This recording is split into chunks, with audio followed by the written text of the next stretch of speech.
domba batur. Ya, letakkan asamu di tempat yang disediakan. Sudah ready? Ready. Siap ya? Siap. Oke. Dewan juri dan pemirsa, kita sambut nomor urut 4 dengan tema domba batur. Tunjukkan aksimu. Assalamualaikum warahmatullahi wabarakatuh.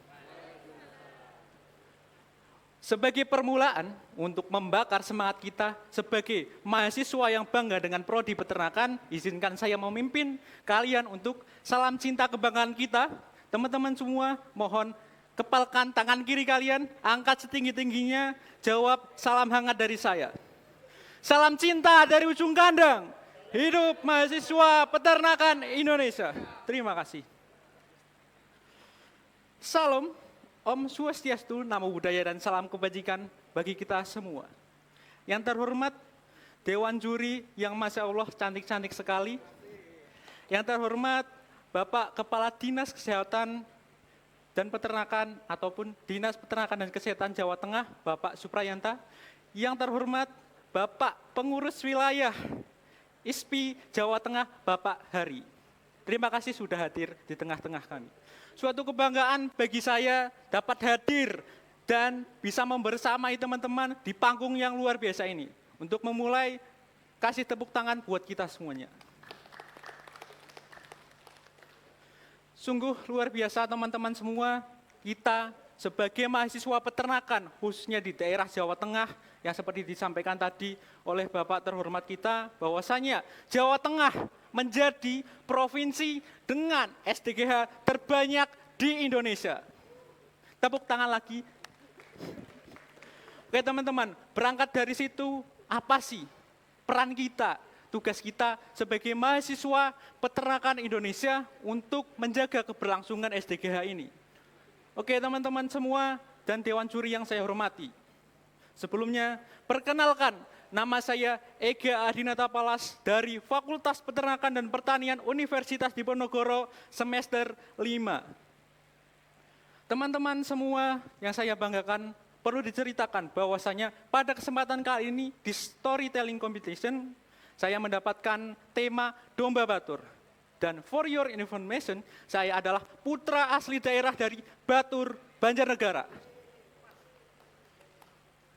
Teman-teman dan Dewan Juri yang saya hormati, apa sih domba batur itu? Sejarahnya bagaimana sih? Pasarnya bagaimana? Peran dalam masyarakatnya bagaimana? Dan apa sih inovasi yang perlu kita lakukan dalam menjaga keberlangsungan dari SDGH domba batur ini? Perlu diingat teman-teman semua bahwa domba batur pada awalnya adalah persilangan antara domba ekor tipis yang disilangkan dengan domba merino. Kita flashback ke beberapa tahun sebelumnya. Pada tahun 1974 ada satu nama yang erat kaitannya dengan masa reformasi. Ada yang tahu siapa tokohnya? Bapak Presiden kedua kita, Bapak Soeharto.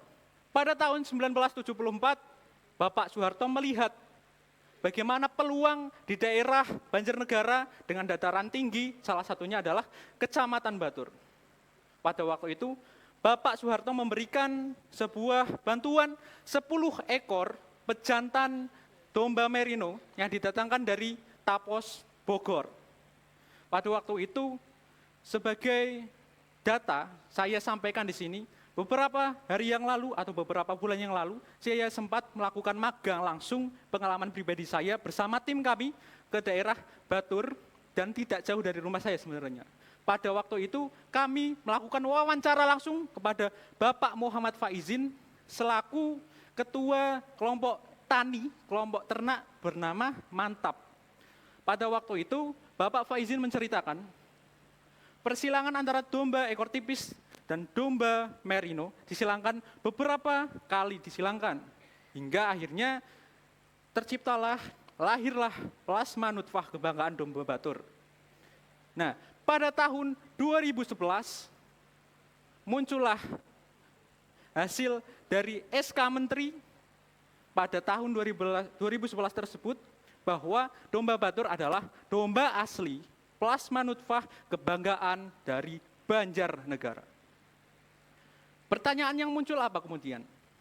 Kita sebagai mahasiswa milenial, mahasiswa Gen Z istilahnya pada masa sekarang, apa sih inovasi yang bisa kita lakukan untuk menjaga SDGH yang 11 rumpun yang kita lombakan di sini, bahkan di luar itu. Jika kita bicara tentang peternakan, tentu teman-teman semua sudah paham apa yang dimaksud dengan segitiga peternakan. Ada breeding, feeding, kemudian ada manajemen. Dari ketiga itu, kita satukan, kita gunakan inovasi terbaik kita. Dari segi breeding katakanlah.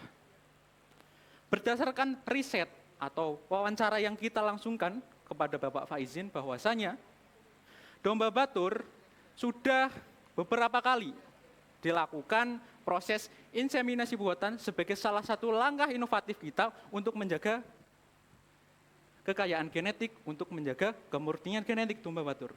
Itu dari segi breeding. Kemudian dari segi feeding, peternak-peternak lokal di Batur sudah memanfaatkan yang adanya fermentasi. Nah, selain fermentasi, peternak-peternak lokal di Batur biasanya menggunakan beberapa pakan alternatif yang biasanya untuk menghemat biaya pakan. Dari sisi ini, dari segi ekonomi kita mendapatkan keuntungan. Dari segi keefektifan breeding, kita juga mendapat keuntungan. Oke, teman-teman seperjuangan dan Dewan Juri yang saya hormati. Biasanya, domba Batur ini dijual di pasar lokal di daerah Batur, dan sebelum itu kita juga akan bicara tentang harga tentunya. Harga domba Batur dengan kualitas yang baik, bahkan sampai kelas kontes, bisa laku hingga puluhan juta rupiah. Bahkan berdasarkan fakta, pernah ada seekor domba Batur yang laku hingga harga 30 juta rupiah. Bahkan pernah ada yang ditawar dengan harga 60 juta rupiah.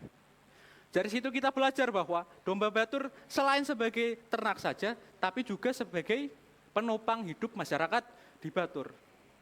Untuk itu teman-teman, dari sini kita ketahui bahwa domba Batur bukan hanya sekedar ternak, tapi sebagai penopang kehidupan, sebagai penopang finansial para keluarga-keluarga kecil di Batur, Banjarnegara. Teman-teman yang saya banggakan dan Dewan Juri yang saya hormati. Di sini setelah berbicara tentang harga, tentu kita bicara tentang ciri dan fisik dari domba Batur. Ada perbedaan antara domba Batur, domba Wonosobo, dan domba Merino. Domba Batur sendiri untuk bagian pejantan bisa mencapai bobot 150 kg, sedangkan untuk betina bisa mencapai bobot 100 ataupun 90 kg. Nah, selain itu, fisik dari domba Batur adalah bagian bulunya yang halus dan menutupi seluruh mukanya. Beberapa waktu yang lalu kemudian, ada festival budaya tahunan di Dieng, yaitu Dieng Culture Festival. Dari segi itu, panitia Dieng Culture Festival juga mengadakan kontes dan festival dari domba Batur.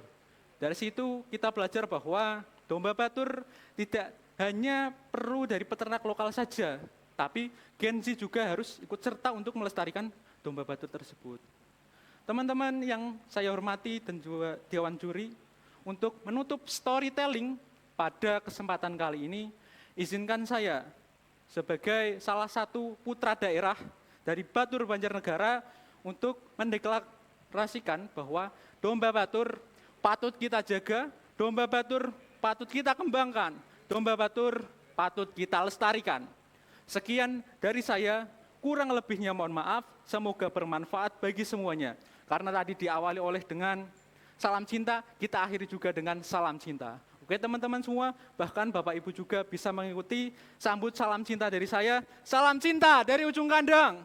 Hidup mahasiswa peternakan Indonesia. Sekian dari saya, kurang lebihnya mohon maaf. Saya Egy Nita, pamit undur diri.